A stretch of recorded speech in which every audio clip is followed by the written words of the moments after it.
Welcome to the Jacksonville First Seventh-day Adventist Church podcast, where we listen, learn, and love together. Our speaker today is Pastor Jonathan Pinato. And so today's teaching is entitled Jesus and the Sabbath.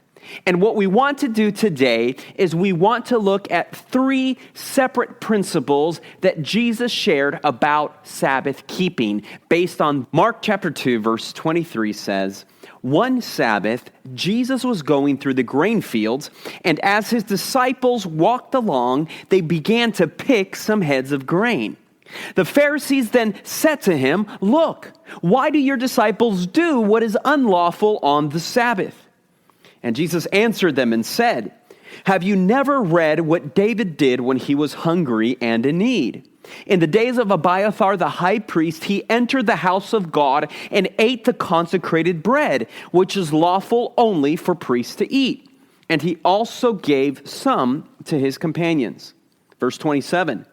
"Then he said to them, 'The Sabbath was made for man, not man for the Sabbath. Therefore, the Son of Man is Lord even of the Sabbath day.'"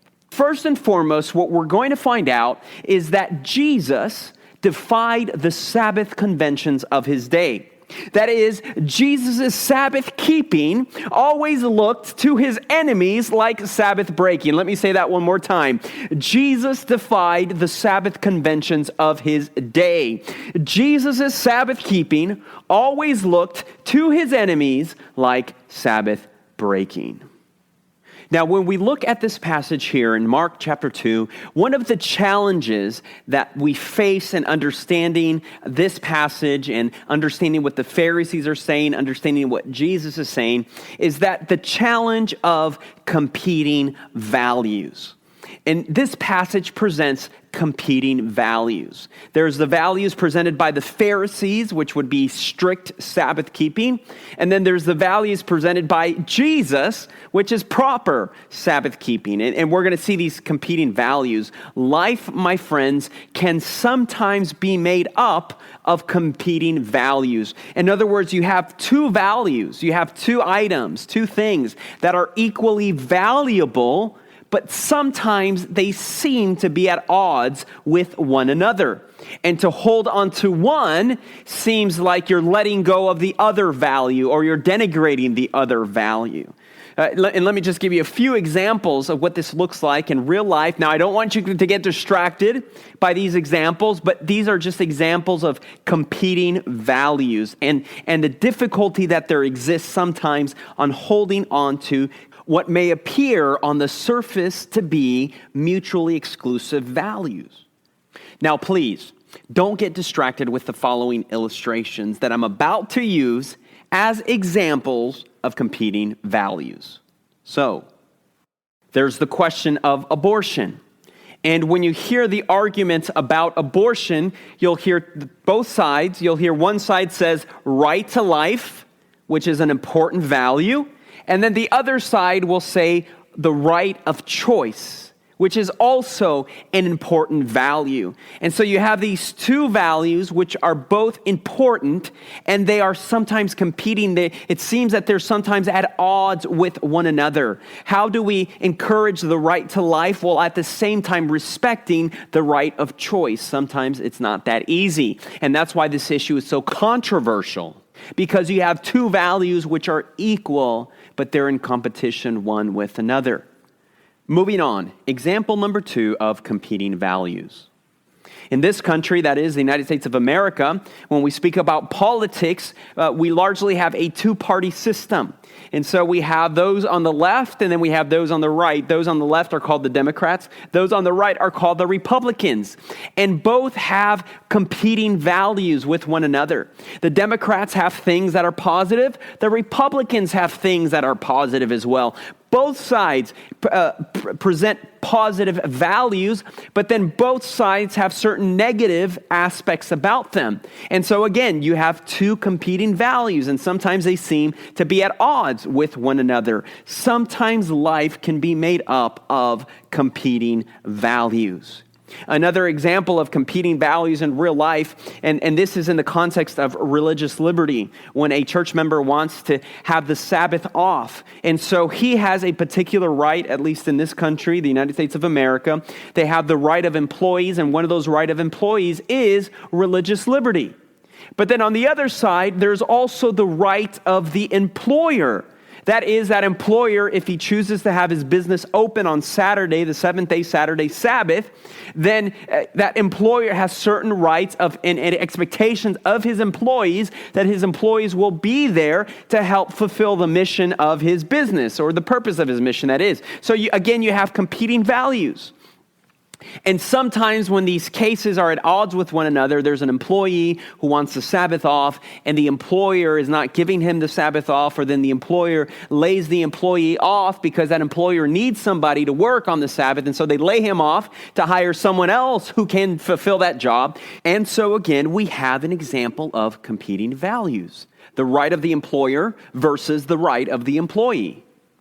A biblical example of competing values, Revelation chapter 12, verse 11. It says, "And they loved not their lives even to the death." In other words, there is this competing value in Revelation chapter 12, verse 11, between the remnant choosing between truth or between choosing for their life. That's a very important value. Two values that we hold dear, life and truth. But this group in Revelation 12 says that they love not their lives even to the death. In other words, they valued truth more than they did their very own life. Two important values. Again, two values in competition with one another. And again, what makes this difficult when you have competing values is, how do we navigate through the intersection of competing values? That is the challenge. And so in this passage of Mark chapter 2, we see competing values. On one hand, we see the values of proper Sabbath keeping. The gathering of the grain was a kind of reaping. The rubbing it in the hands was a kind of threshing. And so what's being involved here is some form of labor and work. And you say, well, you're exaggerating it. They're just going through a field and picking this grain and eating it for themselves. Okay, that's fine. I understand that. But where do you draw the line? How much would be too much gathering?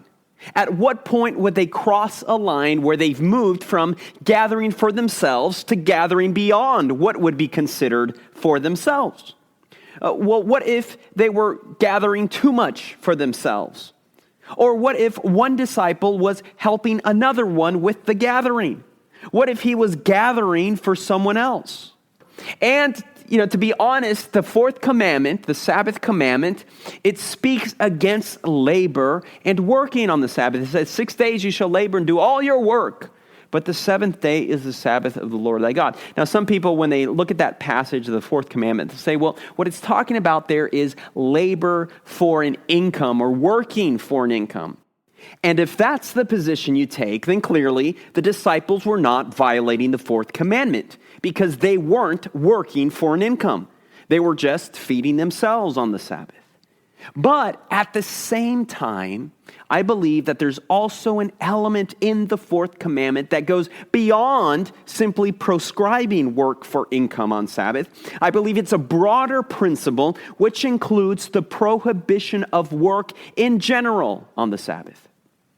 And that's why we discourage mowing your lawn on the Sabbath.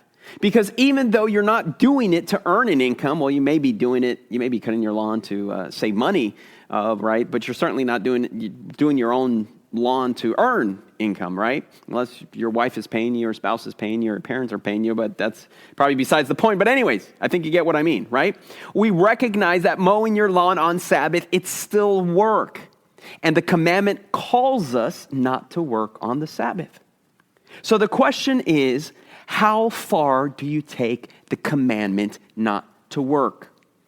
And so here, the Pharisees are saying, we believe it's better to just not be in the fields on the Sabbath. It's just better to not even gather grain, even for personal reasons on the Sabbath, because it is a form of reaping, of gathering and threshing. Albeit we understand it's on a personal level, we just better not go there in the first place. We just think it's a safer approach. And also, it's easy to fall into the trap of a little for me, then a little for you, then a little extra here for me, and a little extra for you. And then we start compromising, and compromise is a slippery slope. And we're afraid that before you know it, you'll be out tying and bringing in sheaves on the Sabbath. And so this here, my friends, is a value that the Pharisees hold dear, and it appears to be a well-intentioned, strict adherence to Sabbath keeping. On the other side, you have another value here, and that has to do with the value of Sabbath preparation, which we've spoken about in various presentations in the past. Sabbath preparation taken from Exodus chapter 16, which is the story of the manna. And in that story, God instructed Moses to tell the children of Israel that on Friday, they were supposed to prepare for the Sabbath. And one of the ways that they prepared for Sabbath was that there would be a double portion of manna that they could collect on the Friday, which would then be preserved for Sabbath. It wouldn't go bad. Typically, whatever they picked the day was good only for that day, and then it would go bad by the following day. But not on Friday. Whatever they picked on Friday, they picked extra, and that would be good, and it would preserve itself to be able to eat on Sabbath. So there is this principle of Sabbath preparation that we see in that passage, Exodus 16. And so coming back to Mark chapter 2, where Jesus is walking through the field, I start thinking about this, and I start thinking, Jesus, why didn't you prepare for the Sabbath? Didn't you know that you would be traveling from one city to another or from one town to another on the Sabbath day? And didn't you think about maybe preparing on the Sabbath? Why did your disciples not prepare their food for the Sabbath? So we have the value of proper Sabbath keeping espoused by the Pharisees. We have the value of Sabbath preparation. And now on the other side, we have a few values that Jesus is alluding to here. First of all, Jesus alludes to the experience of David being hungry and in need. And now this here also becomes another value. What do we do when people are hungry and in need? Jesus espouses that. Another value that Jesus also highlights is the value of religious and ceremonial law. Jesus says that when David was hungry and in need, he asked the priest for some of the showbread, and Jesus specifically says, which was not lawful for him to eat. Only the priest were able to eat of that bread. So here is another value, a religious ceremonial value that Jesus recognizes. And yet, despite that religious ceremonial law and value, still the priest gave some of that bread, which was unlawful for them to eat. He gave it to them because they were hungry and in need. Hunger and need, an important value competing against a religious ceremonial value. So in this passage, we have various competing values on how best to keep the Sabbath. And so, how do we navigate these seemingly different and competing values? But what Jesus is doing here is that Jesus is alluding to a directive value. He is showing us what the guiding value should be when we speak about proper Sabbath keeping. And Jesus will spell it out a little bit further in the next chapter when he's healing on the Sabbath. If you read it there in Mark chapter 3, where he enters into a synagogue and he heals someone on the Sabbath day. And now they're criticizing Jesus for healing him on the Sabbath day. And then Jesus asks in Mark chapter 3 and verse 4, is it lawful to do good or evil on the Sabbath day? Here is the directive guiding principle for proper Sabbath keeping according to Jesus. He says, is it lawful to do good or evil on the Sabbath day? To save life, to heal life, or to kill and destroy on the Sabbath day? And so lesson number 1, according to Jesus, about proper Sabbath keeping is when you have competing values, always land on the side of good. Always land on the side of salvation. Always land on the side of healing, of fulfilling a need. Always land on the side of life, of mercy, of forgiveness, and of grace. Lesson number 1, when you have competing values, always land on the side of good, salvation, healing, fulfilling a need, life, mercy, forgiveness, and grace. It's what Jesus did in this passage. Again, Jesus' Sabbath keeping to his enemies looks like Sabbath breaking. And then Jesus will conclude this section of Mark chapter 2 by saying that the Sabbath was made for man and not man for the Sabbath. And this will lead us now into principle number 2, lesson number 2, that we can learn about Jesus and the Sabbath.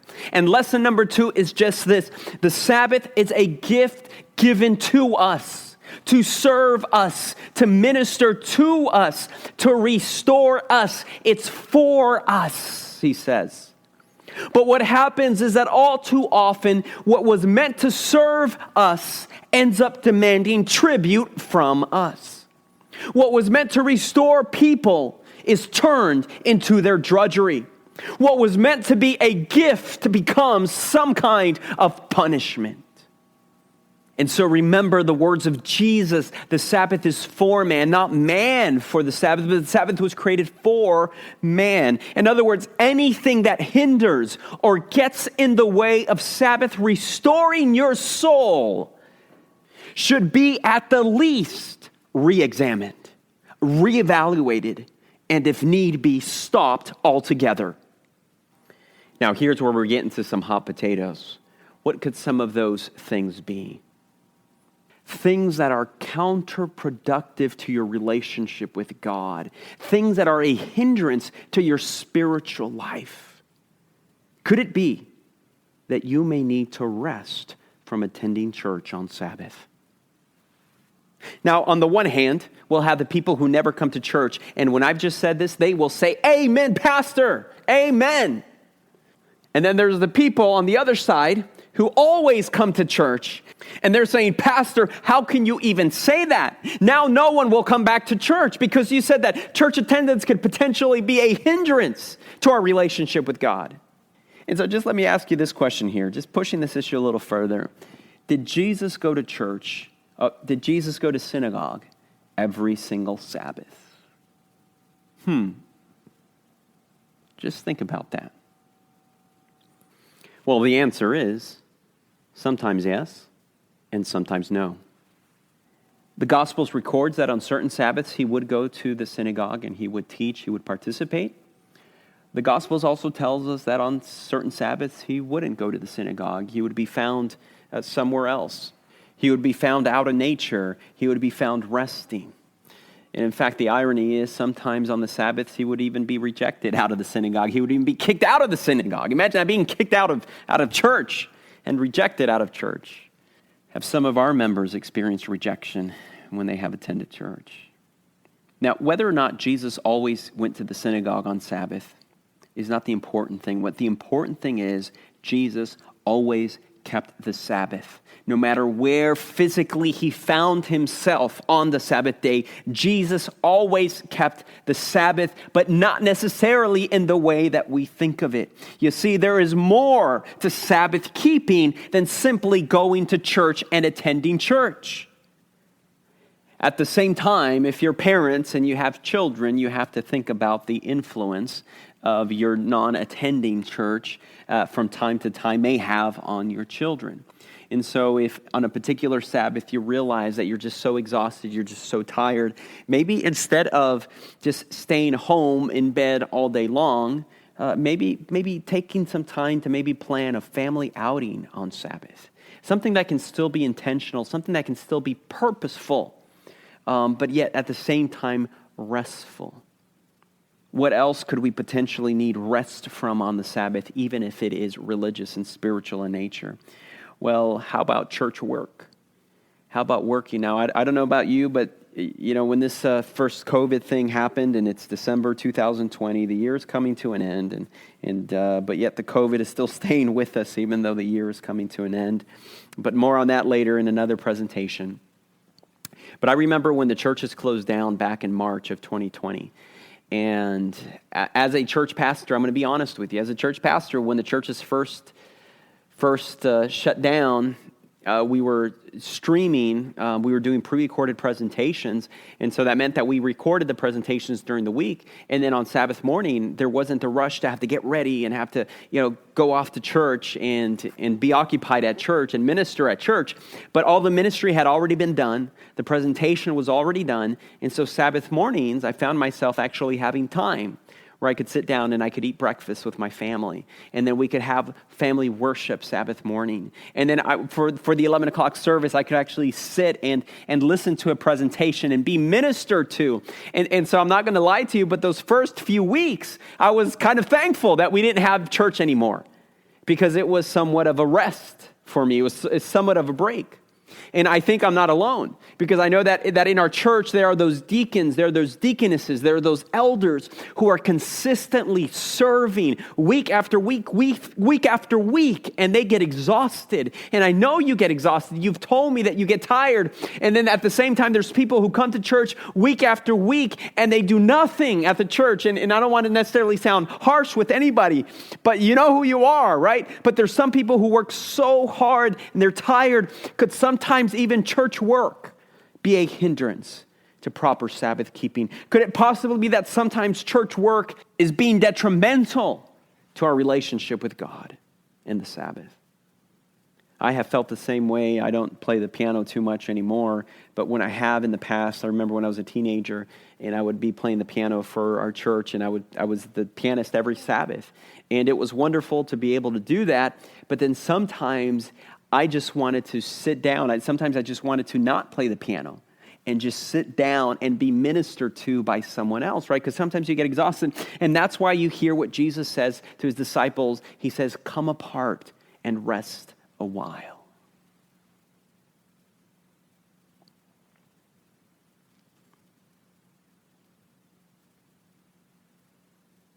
And so as you seek to make Sabbath special, and as you develop customs for Sabbath keeping, beware not to become too rigid concerning the ritual.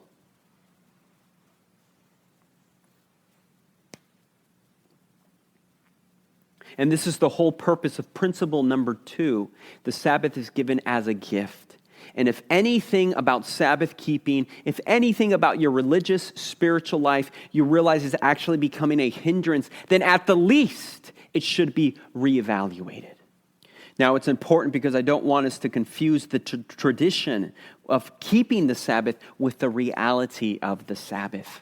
The rituals that we have for keeping Sabbath, the traditions that we have, are tools, but they're not an essence. It's not what gives peace. Jesus is the one who gives peace. Jesus is the one who gives rest. Sabbath is a space in time whereby we can draw near to the one who can give us rest for our souls. But Sabbath is not the end in and of itself. Are you following me? Jesus is. Sabbath is not what gives us rest. Jesus is the one who gives us rest. Are you following me?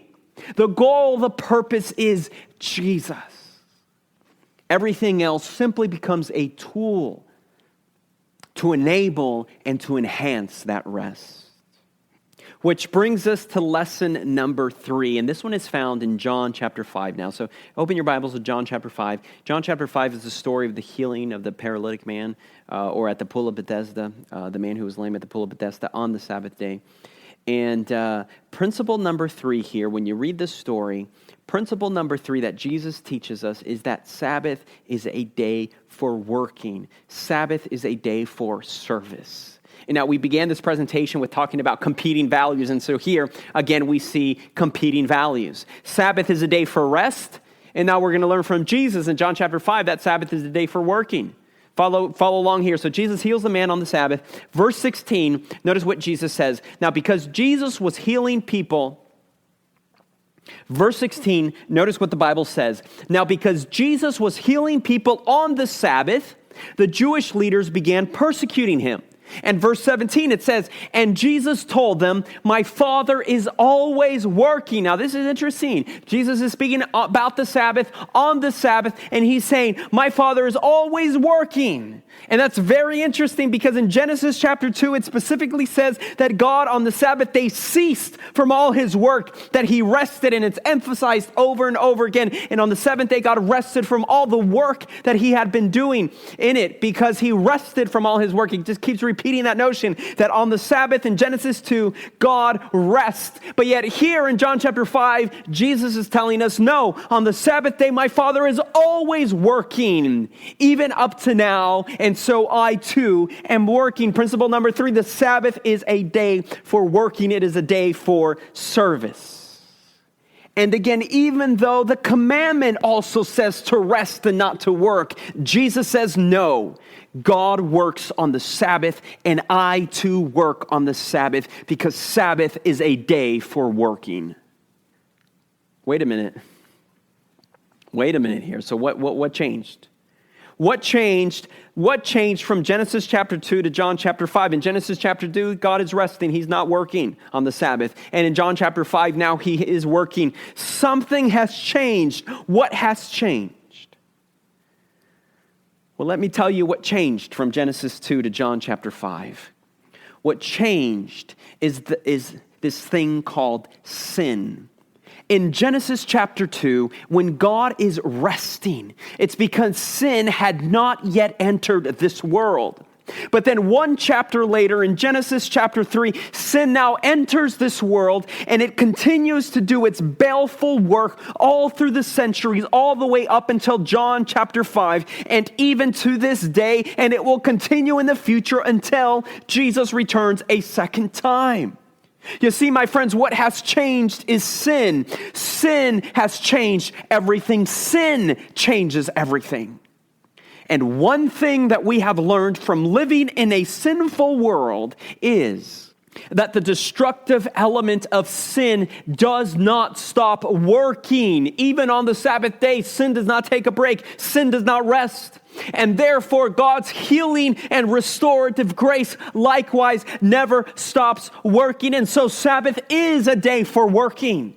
And Sabbath is a day for the work of redemption, for the work of salvation. Sabbath becomes a day for serving, for helping, for restoring, and for healing others, which goes along with what Jesus said in Mark chapter 3, that the Sabbath is a day for doing good and healing. Sabbath, my friends, should be a day for outreach. And that outreach may not necessarily look like what we think it should look like. Remember, just like Jesus' Sabbath keeping looked like Sabbath breaking to his enemies, Jesus defied the Sabbath conventions of his day while at the same time honoring the Sabbath in a way no one else did.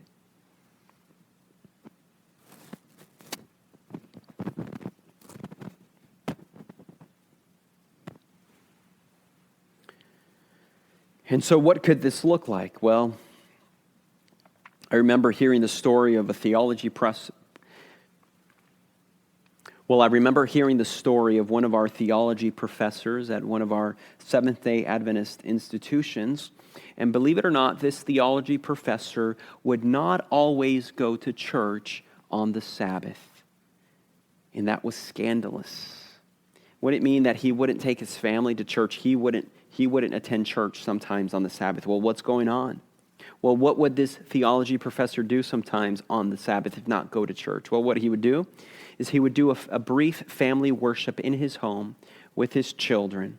And then after they would do that, then they would go and they would serve the homeless. They would go and visit those in nursing homes.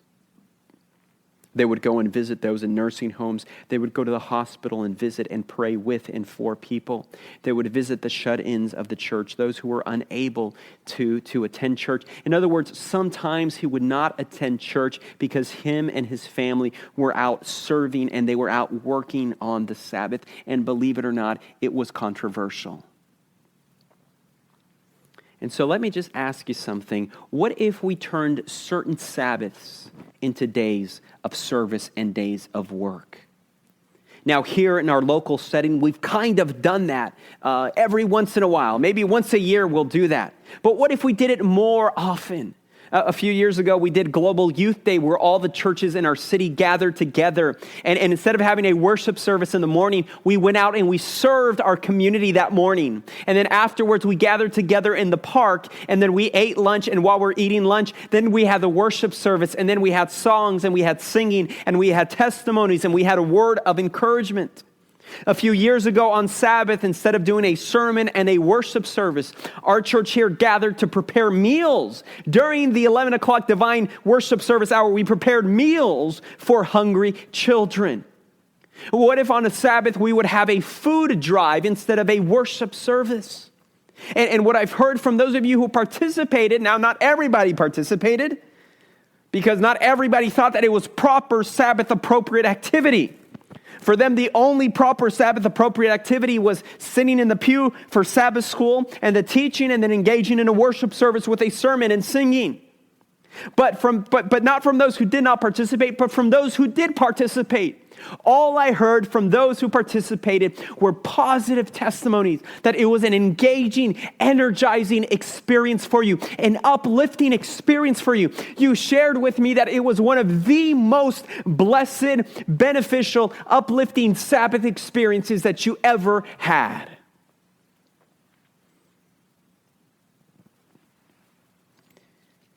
Because Sabbath is a day for serving.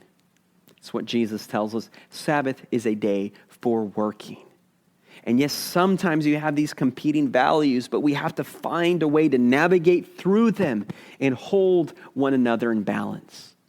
If we were only serving all day long on Sabbath, then it would be difficult and we would get exhausted and tired.